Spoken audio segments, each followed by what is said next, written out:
Welcome to our Talent Talk series, where we bring you all things related to talent, not only from our perspective as a specialized recruiting and HR consulting firm, but also the perspectives of the thousands of business leaders and candidates we speak with each year. Whether you're a startup or a Fortune 500, we all have talent challenges. I'm Mandy Resmondo, Corporate Vice President of Landrum Talent Solutions, here with Melissa Haid, our Vice President of Delivery, and also Helena Ferrari, HR consultant and fractional HR leader. Today's conversation is all about fractional HR leadership. We know that is all the buzz right now, knowing that fractional CFO has been around for years. And what does that look like in the HR space now? So I thought we would start by having Melissa share how Landrum defines what fractional HR leadership is, and how that differs from our interim solution. Great. Thanks, Mandy. We do get a lot of requests from clients and are having several conversations in addition to candidates when it comes to fractional. Not unlike the HRBP when that came out, a lot of conversations around what does that mean to you and your organization.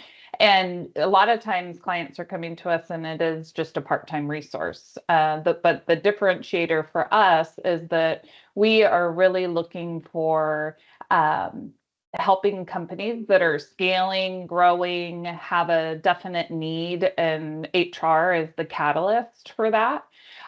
So when we speak to candidates that are interested in fractional opportunities as well as our clients, it is a seasoned professional that can help clients get from A to B. So they could be a startup, they could be through one of the various cycles in their business and understand the value of people as well as HR. And one of the things that we always talk about with our clients and candidates alike is that we place business people that know what good HR looks like and that just have the fortitude as well as the depth and breadth of experience to be able to help organizations achieve their goals. And then in addition to that, this is not necessarily a doer role. That would fall into our interim category.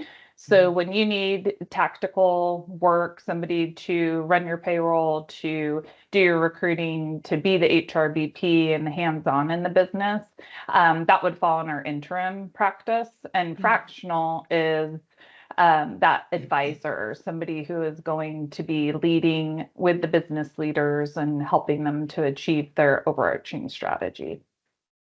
That's a perfect description, Melissa. Thank you. We've actually been placing fractional HR leaders for a long time. We just didn't use fractional term as a descriptor. Yep. So I think that's new in the last few years. I think from the candidates as well as clients, sometimes it's just they need a part-time resource, and and yes, this individual is not going to be full-time with the organization. They are going to be in that advisory capacity, really helping get the business set up for whatever their next step is. And but the good news is we can help with the part-time resources. It's just not always fractional.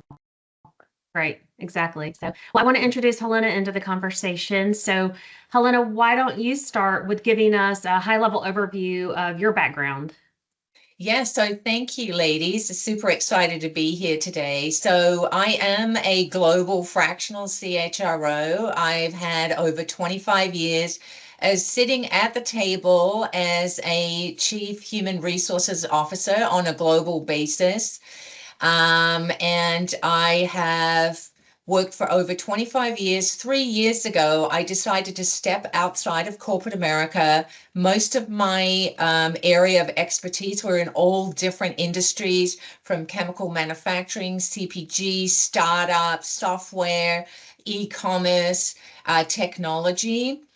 3 years, I decided to step out of corporate America and to be able to live my purpose of helping more businesses and more people really leverage the skills of someone who has been at the table, who's got lots of experience in mergers and acquisitions, cross-country functionality, being able to set up entities and really build and scale organizations to really optimize efficiencies. I am culturally diverse, I was born in England, moved to Australia, and then came here to the States to go to university. And my career took off, and I'm still here. Uh, yeah, so I'm known as culturally diverse. I've actually worked in 14 different countries, and I've visited 43. I'm an avid traveler. So I'm here today and very excited for our conversation. Yeah, Helena, great. what's one of your favorite countries that you've been to? I have to ask if you've been to 43. You know what? They're so different, but I would have to say that maybe Prague might be one of my favorites. Yeah, the history and the buildings, they're the only ones that weren't bombed in over the World War, and they're all original. Very, very interesting, lovely place. I think we have to add that to our list. I was going to say. Yeah, yeah. Well, great. Thank you for that overview. And that just speaks to the level of knowledge and expertise that you have and that you're going to add to this conversation today.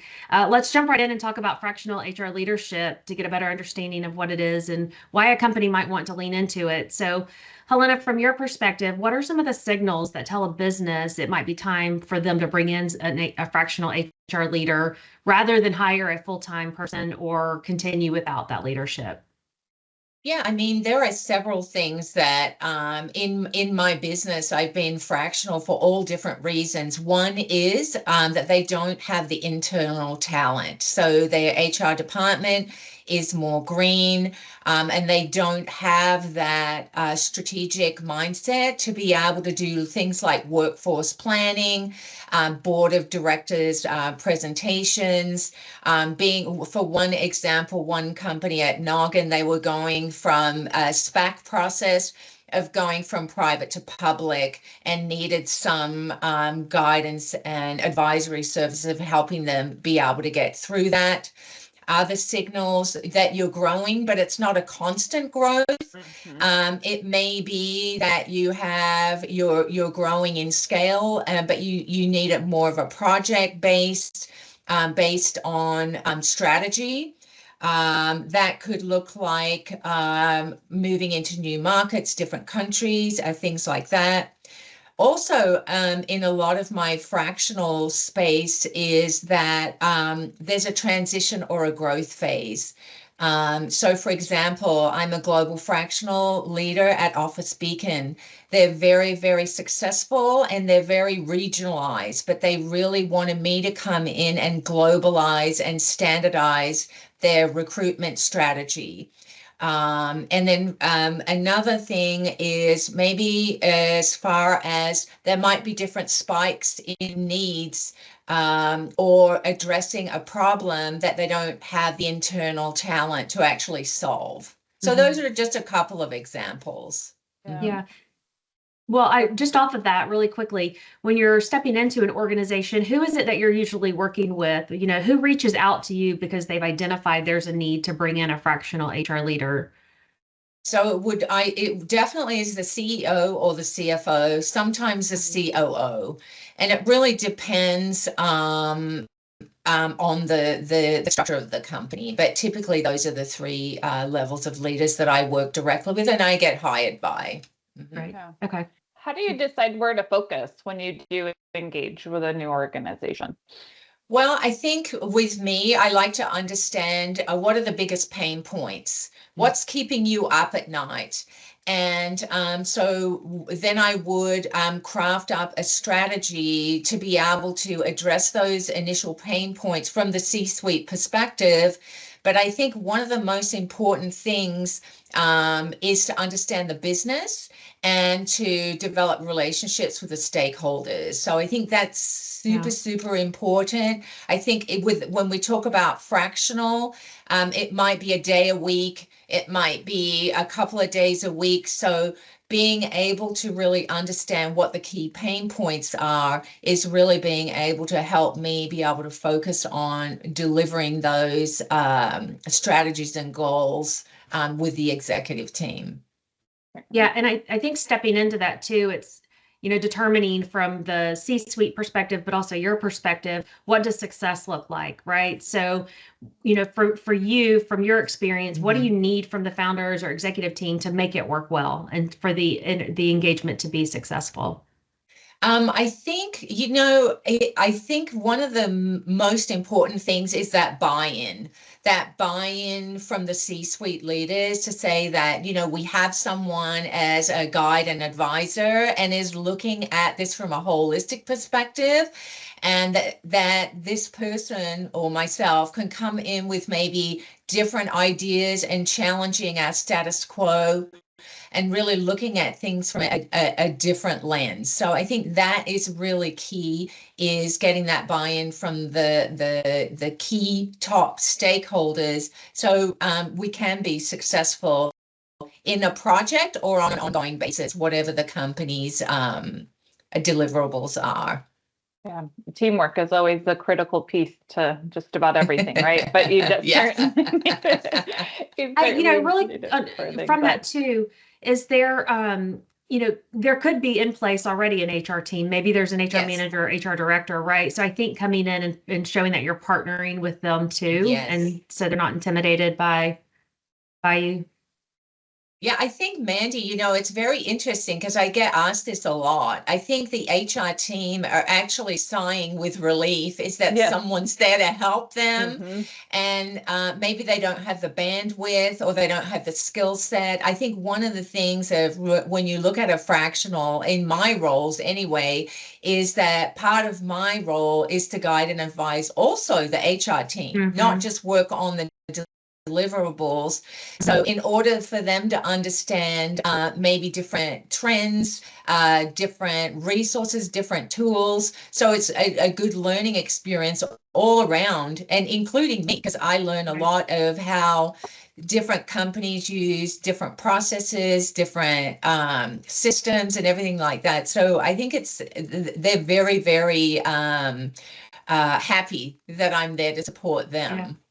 A great opportunity for somebody to learn from you, right? And I think that obviously you're going in saying, no, we need you. I'm just here to partner with you, and a fantastic opportunity for anybody to learn from somebody with your experience as well. Absolutely. So, thank you, Melissa. Thank you. Absolutely.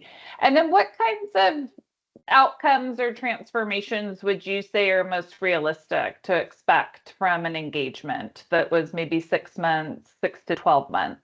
When we're thinking of this specifically and clients, right? What would you say would be realistic? I totally, thank you, Melissa. That's a very good question. So, I think for me, I'm kind of known as the protector of profits. I tell C-suite leaders that people are our greatest asset, but yet they're our biggest risk. And there's some $1 million blind spots that C-suite leaders don't actually know what it's actually costing them. And the reason why I say that is because with getting a fractional person who is experienced and has had a lot of being able to deep dive into the HR space, I would say that enhanced compliance and risk mitigation would be one really good thing to take away of really reducing what that organizational risk might be in all different areas. It may be policy, it may be practice, it may be educating leaders on not accidentally making mistakes. It could be all different factors. In addition to that, really streamlining efficiencies, processes, systems, to be able to automate a lot of things and be able to reduce the amount of paperwork. I know there's a lot of perceptions out there that HR is the policy police and the paper pusher and everything like that. But I say, hey, as far as HR, we're here to do workforce planning, to help with culture transformations. We're here to look at where are we in our companies where our top achieving performers, our high potentials, how can we plan workforce in the future to be able to meet the gaps or the business needs in 2 to 5 years from now. So really looking at it to be able to guide and advise on how to improve in all of those areas, which ultimately is very key to all businesses. And as far as culture, one of the things that I'm truly a believer of is employer branding. So yeah, when we talk about branding, it's not only internal, but it's also external branding. And I challenge companies with a few things. Is why would I want to work for your company, or why would I want to stay with your company? And the question is, well, okay, we're not sure. And it's like, so I really help companies to be able to look for ways that they can increase employee satisfaction, that they can actually be able to attract the talent, the hard to find talent into their organizations, because right now people's needs have changed. They're really looking for good leadership. They want to make a valuable contribution to the business, but they're also interviewing you and the company. Yeah. That value proposition and what's in it for me, right? You've got savvy job seekers out there, and you do. Critical part. Yeah, and when we look at internally in organizations, the biggest cost is turnover.